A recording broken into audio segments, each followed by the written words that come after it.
समाज कल्याण विभागाच्या महिला वसतिगृहात राहणाऱ्या विद्यार्थिनींच्या आरोग्याशी खेळ करण्याचा गंभीर प्रकार समोर आला असून वसतिगृहातील कर्मचाऱ्यांच्या अंतर्गत वादातून विद्यार्थिनींच्या जेवणात अथवा पिण्याच्या पाण्यात अपायकारक द्रव्य मिसळण्याचा प्रयत्न झाल्याचा धक्कादायक आरोप करण्यात आला आहे। या संदर्भातील एक ऑडिओ रेकॉर्डिंग व्हायरल झाल्याने संपूर्ण प्रकरण उघडकीस आले आहे। मिळालेल्या माहितीनुसार सुट्टी सुरू असली तरी वैद्यकीय तसेच इतर विभागात शिक्षण घेणाऱ्या तब्बल 22 विद्यार्थिनी वसतिगृहात वास्तव्यास होत्या। याच काळात काही कर्मचाऱ्यांनी विद्यार्थिनींच्या अन्न किंवा पाण्यात घातक पदार्थ मिसळून त्यांच्या जीवाशी खेळण्याचा कट रचल्याचा आरोप विद्यार्थिनींकडून करण्यात आलाय। हा प्रकार निदर्शनास येताच समाज कल्याण विभागाने तात्काळ संबंधित कंत्राटी कर्मचाऱ्याला सेवेतून मुक्त केले आहे। मात्र एवढ्यावर समाधान न मानता संबंधितांवर फौजदारी गुन्हा दाखल करण्याची मागणी विद्यार्थिनींनी केली आहे। या प्रकरणी सुरुवातीला विद्यार्थिनींनी समाज कल्याण विभागाच्या वसतिगृहात जवळपास 3 तास आंदोलन केले। मात्र प्रशासनाकडून दखल घेतली जात नसल्याने विद्यार्थिनींनी थेट जिल्हाधिकारी कार्यालय गाठत तेथे ठिय्या आंदोलन सुरू केले।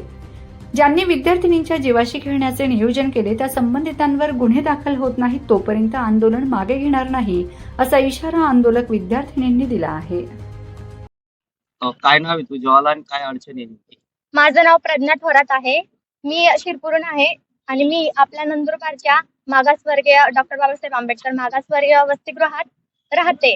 तर विषय असा झाला होता की कुंदन पावरा नामक एक व्यक्तिमत्व आहे, तिने म्हणजे मुलींचा जीव घेणा प्रकार केला होता। 22 मुली आम्ही हॉस्टेलला प्रेझेंट होतो। तर तिने असा प्लॅन केला होता की पाण्यात किंवा जेवणात आपण विष टाकू आणि मुलींची हत्या करू, असा प्रकरण केला आहे। आमच्याकडे त्याची रेकॉर्डिंग आहे, म्हणजे आमच्याकडे प्रूफ पण आहे।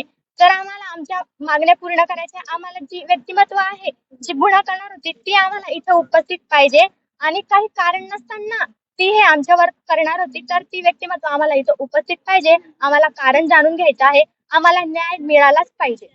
गेल्या किती दिवसापासून हा सगळा प्रकार चालू? गेल्या 15 दिवसापासून हा प्रकरण चालू होता, पण आमच्याकडे प्रूफ नव्हतं। पण आता आमच्याकडे प्रूफ आहे आणि त्या जी व्यक्ती आहे ती कुंदन पावरा, तिला अटक झाली पाहिजे आणि आम्हाला न्याय मिळालाच पाहिजे। आम्ही हॉस्टेलमध्ये 3 तासापासून आंदोलन करत होतो, पण काहीच झालेलं नाही। आमचे वंचित बहुजन आघाडीचे सदस्य आले, विद्यार्थी समितीचे सदस्य आले, त्याच्यामुळे आम्ही कलेक्टर ऑफिसला आलेलो आहे आणि आता तरी आम्हाला न्याय मिळालाच पाहिजे।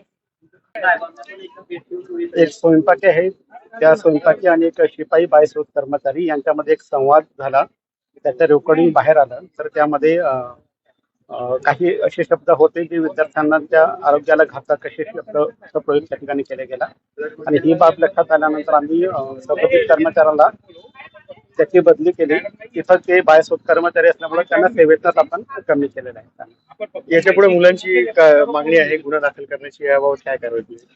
तर त्या गुन्हा दाखल करण्याच्या अनुषंगाने आमची कारवाई चालू आहे, ती आपण करतोय।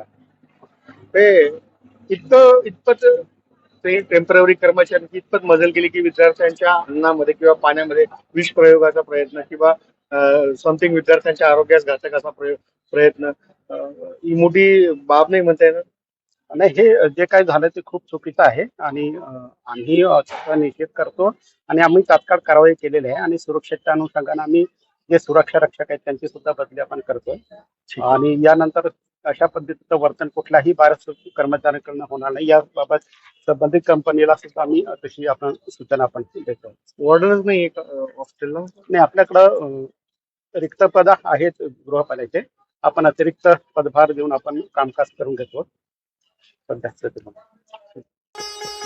Shri Lakshmi lawns, Manorama park, party plot, पत्ता वैद्यराज कालिदास नगर, खर्दे, उंटावद रोड, शिरपूर, जिल्हा धुळे। भव्य लग्न मंडप, AC रूम, बँक्वेट हॉल, प्रशस्त पार्किंग।